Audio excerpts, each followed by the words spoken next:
अभिभाषक संघ के चुनाव में आई गर्मी, कोर्ट परिसर में चुनावी माहौल। कोषाध्यक्ष पद पर योगेश सिंघल ने भरा नामांकन। वरिष्ठ अधिवक्ता जेपी शर्मा का मिला समर्थन। 20 अप्रैल को होगा मतदान के बाद उसी दिन होगी मतगणना। ग्वालियर में उच्च न्यायालय अभिभाषक संघ के चुनाव ने जोर पकड़ लिया है। अभिभाषक संघ के चुनाव के लिए जहां चुनाव मैदान में उतरे प्रत्याशी अपनी जीत के दावे कर रहे हैं, वहीं कोर्ट परिसर में चुनावी माहौल गर्माता जा रहा है। बता दें 20 अप्रैल को इस चुनाव के लिए वोट डाले जाएंगे। इसी दिन मतदान के बाद मतगणना शुरू हो जाएगी। चुनावी गहमा गहमी के बीच कोषाध्यक्ष पद पर चुनाव लड़ रहे योगेश सिंघल अपनी पक्की जीत का दावा कर रहे हैं। योगेश सिंघल अपने पिता स्वर्गीय टीसी सिंघल के नाम का सहारा लेकर इस चुनाव में उतरे हैं। उनके पिता लोकप्रिय अभिभाषक थे। उनका कहना है कि जूनियर और सीनियर सभी वकील उन्हें अपना समर्थन दे रहे हैं। महिला वकीलों का उन्हें भरपूर समर्थन मिल रहा है। वहीं उनके समर्थक विवेक भार्गव प्रत्याशी योगेश सिंघल के लिए पसीना बहा रहे हैं। विवेक भार्गव का कहना है कि कोषाध्यक्ष अहम पद है और यह संगठन की रीढ़ होता है। एडवोकेट सिंघल की कोशिश है कि वह ऐसी योजना लाएं जिससे वकीलों को लाभ हो। इस दौरान आचरण न्यूज को योगेश सिंघल के प्रस्तावक भी मिले। प्रस्तावक वरिष्ठ अधिवक्ता जेपी शर्मा का कहना है कि योगेश सिंघल कोषाध्यक्ष पद के लिए योग्य उम्मीदवार है और इस पद के दायित्व को वह ईमानदारी से निभाएंगे।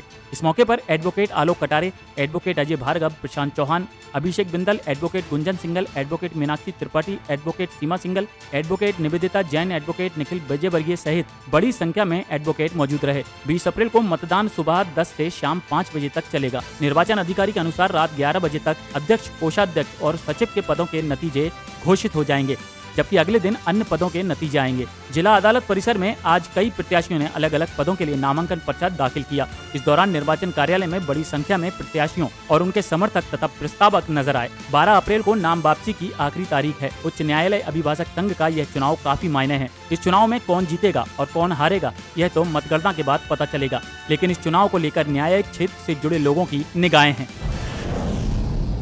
नमस्कार, ग्वालियर में शाहनवाज खान। इस समय हम मौजूद हैं डिस्ट्रिक्ट कोर्ट में, जहां हाई कोर्ट बार एसोसिएशन के चुनाव नज़दीक हैं, जिसकी अंतिम तिथि 20 तारीख को ये चुनाव होने हैं और नामांकन लगातार भरे जा रहे हैं। 10 तारीख की आखिरी डेट है नामांकन भरने की और इसी क्रम में योगेश सिंघल जी हैं जो कोषाध्यक्ष पद हेतु इन्होंने अभी नामांकन भरा है। हम उनसे बात करते हैं। आज मैंने सभी साथियों के साथ, मैंने अपने परिवार के साथ, अपने दोस्तों के साथ, भाइयों के साथ मैंने आज फॉर्म भरा है, अपना नामांकन भरा है। मैंने अपने पिताजी स्वर्गीय श्री टीसी सिंघल एडवोकेट, जो कि पिछले 50 सालों से वकालत कर रहे थे, पिछले साल वो शांत हो गए, उनके आशीर्वाद से, उनके नाम का सहारा लेते हुए मैंने आज चुनाव के लिए नामांकन भरा है। कितना समर्थन आपको मिल रहा है?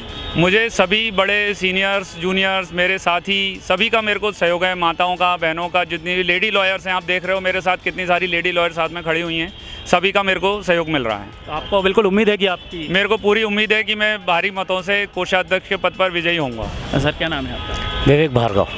विवेक जी, बार एसोसिएशन के चुनाव होते हैं, 2 साल में एक बार होते हैं, लेकिन आप जैसे चुनाव की समिति बनती है पूरी, तो किन किन मुख्य बिंदुओं को पॉइंट बनाए? देखिए, आगामी 20 तारीख को उच्च न्यायालय अभिभाषक संघ ग्वालियर का एक महायज्ञ है और ये कह सकते हैं कि हम ये पारिवारिक चुनाव है। और अगर आप देखेंगे इस चुनाव में, चाहे वो अध्यक्ष हों चाहे वो सचिव हों, मैं ये मानता हूँ कि आपकी सबसे बड़ी संगठन की या सत्ता की रीढ़ की हड्डी कोई होता है तो वो कोष होता है, मतलब धन, पैसा। तो उस कोषाध्यक्ष के पद पर हमें एक ऐसे प्रत्याशी की दरकार है जो सरल हो, सहज हो, सौम्य हो और साथ ही साथ ये बता सके कि उच्च न्यायालय अभिभाषक संघ के, चाहे वो कनिष्ठ अधिवक्ता हो, चाहे वो हमारे सम्मानीय वरिष्ठ अधिवक्तागण हो, चाहे वो हमारी माता और बहनें हों, उनके लिए कोई एक ऐसी योजना ला सके जो आने वाली पीढ़ियाँ और आने वाला उच्च न्यायालय अभिभाषक संघ इस बात को याद करे कि कोषाध्यक्ष के पद पर कोई ऐसा व्यक्ति आया है। अब हम बात करें कि आज योगेश सिंघल जी ने कोषाध्यक्ष के पद के लिए अपने प्रस्तावकों के साथ, अपने समर्थकों के साथ एक फॉर्म नहीं भरा है केवल, और मैं इस बात की अपेक्षा भी करता हूँ सारे अधिवक्ता बंधुओं से, अधिवक्ता जो हमारी माता बहनें हैं, कि वो कोषाध्यक्ष के पद पर उन्हें भारी मतों से विजयी बनाएंगे और कोषाध्यक्ष के पद पर वो एक अपने आप में एक नई रूपरेखा चयनित करके इसके एक नए मापदंड को चिन्हित करेंगे। और मैंने इनके लिए एक कविता भी बनाई है 1-2 लाइन की, कि आप कोई नहीं है शेष और कोषाध्यक्ष पर हैं माननीय योगेश। यहाँ और भी वरिष्ठ एडवोकेट हैं, हम उनसे भी बात करते हैं। योगेश जी ने आज अपना नामांकन कोषाध्यक्ष पद के लिए डाला है और सौभाग्य से मुझे योगेश जी के प्रस्तावक बनने का मौका भी प्राप्त हुआ है। और प्रस्तावक उसी का बना जाता है जब योग्य समझा जाता है। तो कोषाध्यक्ष जैसे महत्वपूर्ण पद के लिए योगेश जी एक योग्य उम्मीदवार है। मैं समर्थन ही नहीं करता हूँ, सबसे ये विनती करता हूँ कि ऐसे योग्य प्रत्याशी को आप कोषाध्यक्ष पद पर चुनें, जिससे जो वर्षों से जो चला आ रहा डर रहा ये समाप्त हो और कोष का सही तरीके से उपयोग और व्यवस्थित हो, ऐसी मेरी कामना है। तो देखा आपने किस तरीके से यहाँ नामांकन लगातार जारी हैं और भी जो एडवोकेट हैं अपने अपने दावेदारी पेश कर रहे हैं। मैं शाहनवाज खान, कैमरामैन लहरी के साथ। देश दुनिया की सभी खबरें देखने के लिए जुड़े रहिए आचरण न्यूज़ से। आचरण न्यूज़, हर कदम आपके साथ।